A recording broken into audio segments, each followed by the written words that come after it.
എല്ലാവർക്കും പുതിയൊരു വീഡിയോയിലേക്ക് സ്വാഗതം. ഇന്ന് ചേമ്പും തണ്ട് പച്ചടി ഉണ്ടാക്കുന്നതിൻ്റെ ഒരു വീഡിയോ ആണ്. അതിന് വേണ്ടിയിട്ട് കുറച്ച് ചേമ്പും തണ്ട് എടുത്തിട്ടുണ്ട്. അത് ഇതുപോലെ ഒന്ന് തോട് മാറ്റിയെടുക്കുക. ഇതിൻ്റെ തൊലി ഇങ്ങനെ ഒന്ന് വലിച്ചെടുക്കുമ്പോൾ തന്നെ കിട്ടും. ഇനി ഇതിൻ്റെ സൈഡ് ഒന്ന് അരിഞ്ഞ് മാറ്റുക. ഇനി ഇത് പാത്രത്തിലേക്കിട്ട് നന്നായിട്ടൊന്ന് കഴുകിയെടുക്കണം. എല്ലാം ഇതുപോലെ ഒന്ന് എടുത്തിട്ടുണ്ട്. ഇനി അത് നല്ലപോലെ ഒന്ന് കഴുകിയെടുക്കുക. ഇനി ഇത് ചെറിയ ചെറിയ പീസായിട്ട് അരിഞ്ഞൊന്നെടുക്കണം. തോരനൊക്കെ അരിയുന്ന അത്രയും വലിപ്പത്തിൽ അരിഞ്ഞാൽ മതിയാകും.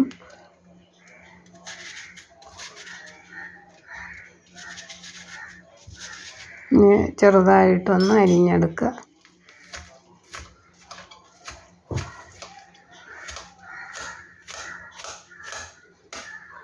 ഈ ഒരു പാകത്തിന് അരിഞ്ഞെടുത്താൽ മതിയാകും. ഇപ്പോൾ എല്ലാം അരിഞ്ഞെടുത്തിട്ടുണ്ട്. ഇനി ഇതിലേക്ക് കുറച്ച് ഉപ്പും കുറച്ച് മഞ്ഞൾപ്പൊടി, കുറച്ച് മുളക് പൊടി, ഇനി ആവശ്യത്തിന് വെള്ളം ഒഴിച്ച് ഒന്ന് അടുപ്പത്ത് വയ്ക്കുക.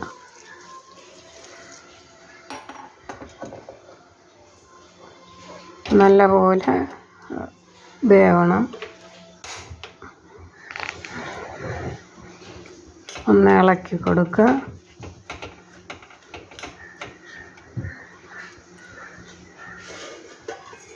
ഇനി ഇതിനുള്ള കൂട്ട് റെഡിയാക്കാം. മിക്സിയിലേക്ക് ഒരു ബൗള് തേങ്ങ ഇട്ട് കൊടുക്കുക. ഒരു പച്ചമുളക്, 2 ചെറിയ ഉള്ളി, 2 വെളുത്തുള്ളി. ഇത്രയും ഉള്ളി ഒന്ന് വറവിടാൻ വയ്ക്കാം.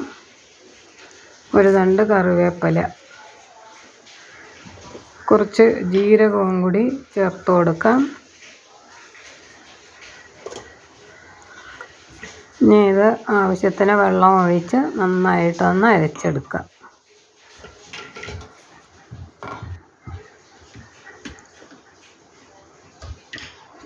ഇത് നന്നായിട്ട് അരഞ്ഞിട്ടുണ്ട്.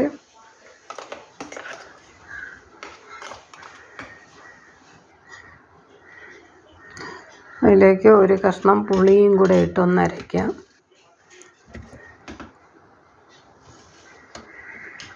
പുളി പിഴിഞ്ഞൊഴിച്ചാലും മതി, ഇല്ലെങ്കിൽ ഇതുപോലെ ഒന്ന് അരച്ചെടുത്താലും മതിയാകും. ഇപ്പോൾ കഷ്ണം എല്ലാം വെന്തിട്ടുണ്ട്. ഇനി അതിലേക്ക് അരച്ച കൂട്ടിട്ട് കൊടുക്കാം.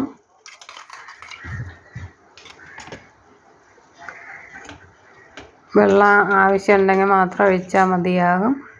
ഇപ്പോൾ മിക്സി കഴുകി കുറച്ച് വെള്ളം കൂടി ഒഴിച്ചു കൊടുത്തിട്ടുണ്ട്. ഇത് ചോറിൽ ഒഴിച്ച് കറിയായിട്ട് ഉപയോഗിക്കണമെങ്കിൽ കുറച്ചും കൂടെ വെള്ളം ഒഴിച്ച് ലൂസാക്കാവുന്നതാണ്. ഞാനിപ്പോൾ ഇതൊരു സൈഡ് കറിയായിട്ട് ഉപയോഗിക്കുന്നത് കൊണ്ട് ഈ ഒരു കട്ടിയിലെടുക്കുകയാണ്. ഇനി ഇതിലേക്ക് ആവശ്യത്തിനുള്ള വറവിട്ട് കൊടുക്കാം. വെളിച്ചെണ്ണയിലേക്ക് കുറച്ച് കടുക് ഇട്ട് കൊടുത്തു, കുറച്ച് ഉലുവ, ഒരു വറ്റൽമുളക്, കുറച്ച് ചെറിയ ഉള്ളി അരിഞ്ഞതും നന്നായിട്ടൊന്ന് മൂപ്പിക്കുക. കുറച്ച് കറിവേപ്പിലയും കൂടി ഇട്ട് കൊടുത്തു. നന്നായിട്ട് മൂത്തിട്ടുണ്ട്. എല്ലാവർക്കും ഈ വീഡിയോ ഇഷ്ടപ്പെട്ട് കാണുമെന്ന് കരുതട്ടെ. Thank you.